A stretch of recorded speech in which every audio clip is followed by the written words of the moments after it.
ভাই একটা কথা বলবো। না না, তুই কোনো কথা বলবি না, তোর জিভে শালা তিল আছে, তুই বালমুখো যা বলিস সেটাই সত্যি হয়ে যায়। আরে ভাই 2025 এসেও তোরা এইসব কুসংস্কার বিশ্বাস করিস? আরে ভাই তুই বলতো। আমি না কোনোদিন নিজের চোখে অ্যাক্সিডেন্ট দেখিনি।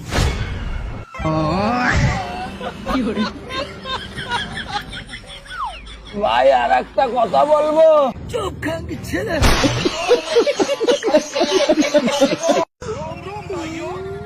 ভাই একটা কথা বলবো। চুপ পাঞ্চ ছেলে চুপ, তুই একটাও কথা বলবি না। ভাই তোকে আমি আগেই বলেছিলাম ওর জিভে বড় তিল আছে, ওর জন্যই লাউড়া অ্যাক্সিডেন্টটা হয়েছে। আরে ভাই ভুলটা আমারই ছিল, আমি তোদের সঙ্গে কথা বলতে বলতে সামনে দেখিনি আর গাড়ির সঙ্গে ঠুকে দিয়েছি। এ ভাই তুই বলতো। ভাই এই যে আমরা অ্যাক্সিডেন্টের পরও বেঁচে গেলাম, যদি মারা যেতাম কি হতো বলতো?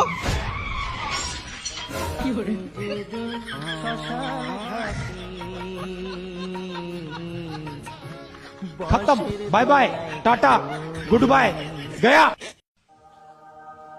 ভাই আর একটা কথা মাথায় আসছিল, বলবো? চুপ সরে বাচ্চা, তুই আর একটাও কথা বলবি না। কথা বলে দেখ তোর নাক মুখ না ফাটিয়েছি আমি। কেন? এটা তো 2025, তুই তো এইসব কথা বিশ্বাস করিস না। না এবার বোঝো ঠেলা। দেখ ভাই তুই ওর মুখ বন্ধ কর, না হলে তোকেও মারবো কিন্তু। আরে ভাই মরেই তো গেছি, এর থেকে আর খারাপ কি হবে? নে ভাই তুই বল। ভাই এই যে আমরা মরার পর যদি স্বর্গে না গিয়ে নরকে যাই কি হবে বলতো?